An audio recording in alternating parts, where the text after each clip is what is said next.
जो सावधान कर दे।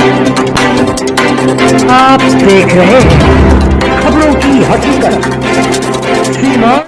कटिहार जिला कांग्रेस कमेटी में कोई मतभेद नहीं है। इंडिया गठबंधन के सभी नेता और कार्यकर्ता एकजुट हैं और इस बार आगामी लोकसभा चुनाव में India core committee Katihar Lok Sabha क्षेत्र से जिन्हें उम्मीदवार बनाएगी, इंडिया गठबंधन के तमाम नेता और कार्यकर्ता उन्हें जिताने का काम करेगी। यह कहना है कटिहार कांग्रेस जिला उपाध्यक्ष फिरोज अहमद कुरैशी का।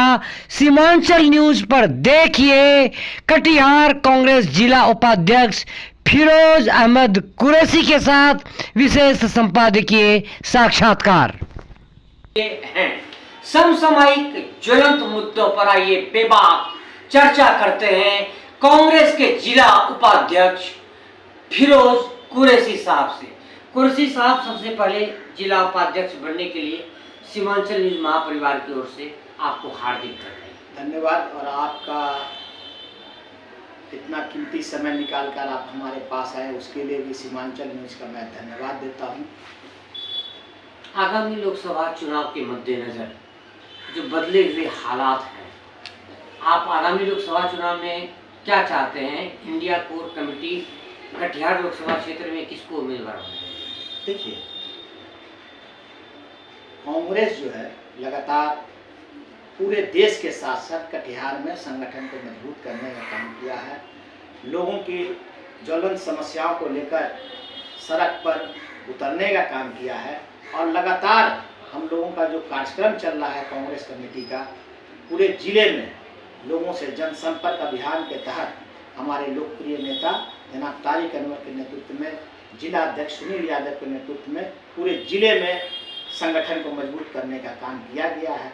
तो हम लोग चाहेंगे कि अगर इंडिया गठबंधन से हमारे उम्मीदवार तारिक अनवर साहब होते हैं तो निश्चित तौर पे हम लोग जो है कामयाबी की ओर अग्रसर होंगे।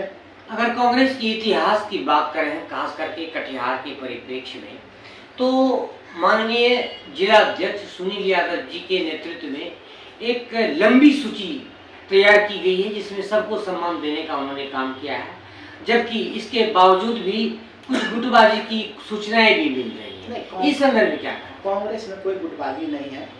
रही बात संगठन में सम्मान देने की बात है तो हमारे नेता जनाब तारिक अनवर साहब और हमारे जो जिला अध्यक्ष जो आज बने हैं सुनील यादव जी, उनका अपना प्रयास रहता है कि लगातार जो हमारे बिछड़े हुए या छूटे हुए कार्यकर्ता हैं कांग्रेस के, उन तमाम लोगों को जोड़ने का काम आज सुनील यादव के नेतृत्व में हो रहा है। उसी क्रम में सभी को जोड़ने, सभी जाति, धर्म, समुदाय, छात्र, नौजवान सभी को एकीकृत करके ये जो सूची तैयार की गई है। कुरैशी साहब, एक गुस्ताखी मैंने कुछ कतिपय सूत्रों के हवाले से ये हम एक सवाल जानना चाहेंगे। ये बताया जाता है कि जो नई कमेटी बनी हुई है आपकी जिला कांग्रेस कमेटी की, इसमें एनसीपी नेताओं को ऊंचे पद दिए गए हैं और पुराने नेताओं को कहीं न कहीं इग्नोर किया जा रहा है। इस संदर्भ में आप नहीं, इसमें कोई सच्चाई नहीं है, किसी भी तरह की कोई सच्चाई नहीं है। तमाम जो लोग हैं वो कांग्रेसी हैं, चाहे इसके पूर्व की कमेटी के से जुड़े हुए जितने भी लोग थे, और जहां तक हो सका जो छूटे बिछड़े कार्यकर्ता थे कांग्रेस के पुराने, तमाम लोगों को इस कमेटी में सम्मान देने का काम किया गया है। अब रही बात इतनी बड़ी कमेटी बनाने के बावजूद और वैसे लोगों को पद देने के बावजूद अगर कोई ये ऐसी बात कहता है तो मैं समझता हूँ ये निराधार है। हाँ, निराधार। कुरैशी साहब, आप एक लंबे समय से राजनीति में सक्रिय रहे हैं। इस बार और जनाब तारिक अनवर साहब 5 बार कटिहार में सांसद भी रह चुके हैं। कटिहार में उन्होंने बहुत कुछ दिया भी है जो कटिहार की जनता बखूबी जानती भी है। लेकिन आज बदले हुए परिदृश्य की अगर हम बात करें तो जो लीडिंग कैंडिडेट रहे पिछले लोकसभा चुनाव में दुलाल बाबू ने जीत हासिल की, तो अभी जो कयास लगाए जा रहे हैं आपकी पूरे गठबंधन की ओर से, खासकर इंडिया कोर कमेटी की ओर से, तो आपको क्या लगता है कि इसमें कुछ गुंजाइश है या उसमें कुछ फेरबदल की बात? हमारे नेता लगातार जनसंपर्क में लगे हुए हैं, कार्यकर्ता लगे हुए हैं। हम लोग इंडिया गठबंधन को मजबूत बनाने का काम कर रहे हैं और इंडिया गठबंधन के द्वारा जो भी उम्मीदवार होगा, चाहे राजद, जदयू, कांग्रेस, जिसका भी उम्मीदवार होगा, हम तमाम कांग्रेस के कार्यकर्ता पूरी ईमानदारी और निष्ठा के साथ जीत सुनिश्चित कराने का काम करेंगे। आपने जहाँ तक 2-3 दशक से मैं भी आपका करीबी रहा और कुरैशी साहब, जहाँ तक मुझे जानकारी मिली है कि पार्टी खास करके जनाब चाहे तारिक अनवर साहब हो या विधानसभा चुनाव हो, आपने एक महत्वपूर्ण भूमिका अदा करने का काम किया है, जिस वजह से मैं समझता हूँ कि आपको पार्टी आला कमान के द्वारा बड़ी जिम्मेदारी भी दी। नहीं, आगामी लोकसभा चुनाव में किन मुद्दों को लेकर आप कटिहार की जनता से वोट मांगेंगे? देखिए, आज जो वर्तमान में केंद्र की सरकार है, उन्होंने जिस प्रकार का लुभावने नारों को देकर युवाओं को अपनी ओर आकर्षित किया था, किसानों को अपनी ओर आकर्षित किया था, देश की जनता को अपनी तरफ जो आकर्षित किया था, तो नौजवान इस उम्मीद में उनको अपना समर्थन, अपना वोट दिए थे कि हमें 2 करोड़ जो साल में नौकरी मिलेगी, उसमें हम भी एक भागीदार होंगे। किसान ये सोच रहे थे कि किसानों की जो है कर्ज माफी होगी। देश की जनता ये सोच रही थी, गरीब जनता, कि जो मोदी जी ने जो वादा किया है कि हर लोगों के खाते में 15 लाख जाएगा, ये उम्मीद, ये छलावा भारतीय जनता पार्टी के नेताओं ने जो किया है, आज उससे आम जनता अपने आप को छला हुआ महसूस कर रही है। क्योंकि आज लगातार भ्रष्टाचार इतना बढ़ गया है, वो उसकी कोई चरम सीमा नहीं है। बेरोजगारी इतनी बढ़ गई है। वो बेरोजगारी के साथ साथ अब मैं तो ये भी कहूँगा कि जो रोजगार में थे, जो नौकरी पेशा में थे, उनकी नौकरी कोरोना काल के बाद जो है उन सबको हटा दिया गया, छटनी कर दिया गया। रोजगार की कोई संभावना नजर नहीं आ रही है। तो नौजवान क्या करेंगे, किसान क्या करेंगे, आम जनता त्रस्त है। रोजगार आज इस तरह मंदी की दौर में से गुजर रहा है कि हर दुकानदार आज सोचने पर मजबूर है कि अपने परिवार का पालन पोषण कैसे करेंगे। हर चीज, चावल, दाल, सब्जी, हर चीज महंगी हो गई है। लोगों की जो आमदनी थी, एक मजदूर अगर दिन भर में 400 रुपये कमाता है, तो आज उसका खर्चा दिन भर में दिन का जो है उसका 800-900 रुपया खर्च है। वो आधा पेट खा के आज जिंदगी गुजार रहा है किसान मजदूर। तो आज देश की जनता सोचने पर मजबूर है। और आने वाला दिन जो अभी देखिए ना कि अगले ही महीना 5 राज्यों का चुनाव होने जा रहा है, और जो झलकियां प्रेस के माध्यम से आ रही है, उसमें तो हमको लग रहा है कि इंडिया गठबंधन हर जगह जीतेगा, जीतेगी। कुर्सी साहब, एक महत्वपूर्ण सवाल, जातीय जनगणना पर आपकी क्या प्रतिक्रिया है? जाति जनगणना जो बिहार सरकार ने किया, हम उसका स्वागत करते हैं और हम चाहते हैं कि पूरे देश में भी जातीय जनगणना मोदी जी कराएं। पता तो चले कि किसकी कितनी आबादी है। ये तो स्वागत योग है, जातीय जनगणना का स्वागत योग है। लेकिन कतिपय सूत्र ये भी बता रहे हैं कि चुनावी लाभ लेने के लिए एक एजेंडे तैयार किए गए। नहीं, ऐसी कोई बात नहीं है। बिहार सरकार तो काफी दिनों से, चाहे कोसी सीमांचल की बात करें, चाहे कटिहार की जन समस्याओं का बात करें, जब आपकी बिहार में सरकार नहीं थी, आप लोग सशक्त विरोध किया करते थे। अब बिहार में अब आपकी सरकार, आपके गठबंधन की सरकार है, तो अब आपको क्या लगता है, चाहे कटिहार की जन समस्याओं की बात हो या बिहार की बात हो, क्या इसमें कुछ बदलाव या आपकी बहुप्रतीक्षित जनता की मांगे पूरी होगी? आप लोग इस दिशा में हैं लगे? निश्चित तौर पर जो अभी कांग्रेस, आरजेडी और जदयू की सरकार बनी है, तो माननीय उप मुख्यमंत्री, माननीय मुख्यमंत्री जी ने कहा कि मैं युवाओं को रोजगार दूंगा, 1 लाख नौकरियां में बहाली दूंगा। आज उसी क्रम में उन्होंने शुरुआत कर दी है। आज लोग देख रहे हैं जो इंडिया गठबंधन की बिहार में सरकार है, जो वादा किया है उस काम की शुरुआत इन्होंने कर दी है। तो लोग आज देख रहे हैं, और जो राज्य सरकार का दायित्व है उस और हम लोग आगे बढ़ रहे हैं। हर जगह काम हो रहा है राज्य सरकार के द्वारा। केंद्र सरकार की मदद आज बिहार सरकार को नहीं मिल रही है। बहुत सारी योजनाएं आज केंद्र सरकार की ठप पड़ी हुई है। आप जनाब तारिक अनवर साहब के भी काफ़ी करीबी हैं, कांग्रेस के शीर्ष नेताओं के भी गहरे संपर्क में हैं। हम आपसे एक सवाल जानना जरूर चाहेंगे कि आगामी लोकसभा चुनाव में कांग्रेस अपने देश में कितने सीटों पर दावेदारी पेश करेगी? क्या इसके बारे में आपको जानकारी आप बता सकते हैं? ऐसी जानकारी तो अभी हम लोगों को नहीं है। ये तो हमारे राष्ट्रीय नेतृत्व को करना है और इंडिया गठबंधन को करना है कि कहाँ कहाँ किन किन दलों को मजबूती है और उनको टिकट मिलेगा। ये उम्मीदवारी की घोषणा तो राष्ट्रीय स्तर पर होगी।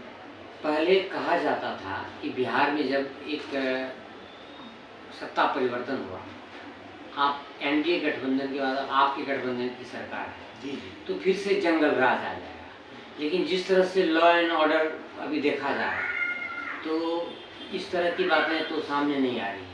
इस संदर्भ में क्या कहा जाए? नहीं, बिहार में तो अभी सुशासन की सरकार है, लोग इत्मीनान से सुकून से जी रहे हैं। कहाँ कोई अभी ऐसी दुर्घटनाएं हो रही हैं। लेकिन बिहार के बनिस्पत अन्य राज्यों को देखें, जहाँ जहाँ भारतीय जनता पार्टी और एनडीए की सरकार है, वहाँ तमाम तरह की बातें आ रही है।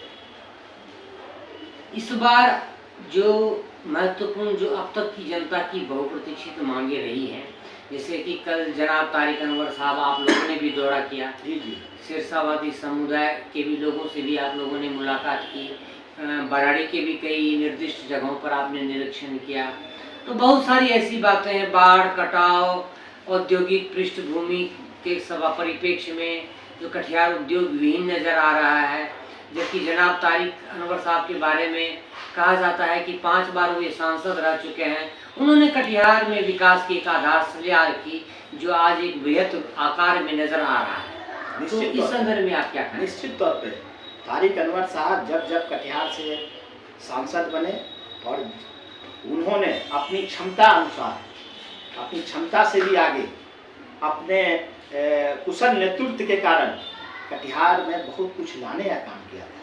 लेकिन दुर्भाग्यवश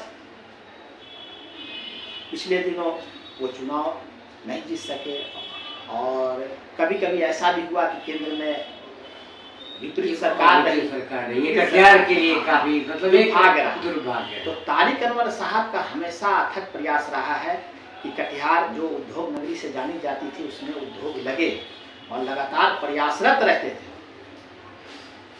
और कई चीज़ों में सफलता भी हासिल की। लेकिन कुछ जगह वो माने केंद्र में सरकार ना होने के कारण बहुत सारी चीज़ जो लाने का उनका मन था, लेकिन मनसा हमेशा रहता है कि कटिहार में कैसे युवाओं को रोजगार मिले, कटिहार में कैसे उद्योग धंधे लगे।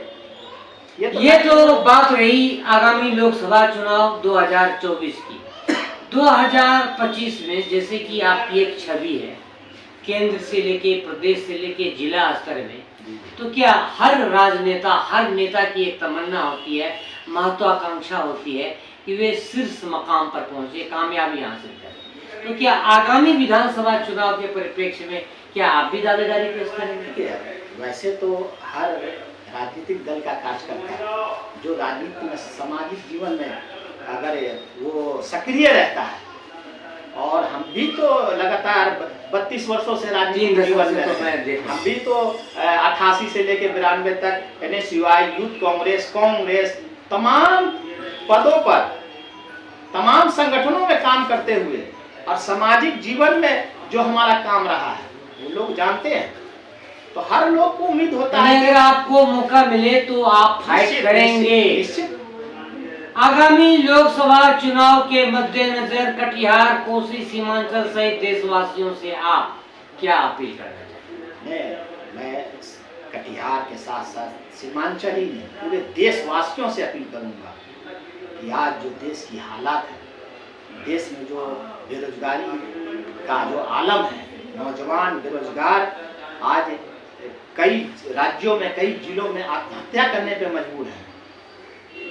डॉक्टर, इंजीनियर, माने हर तरह की डिग्री लेकर भी वो आज बेरोजगार है।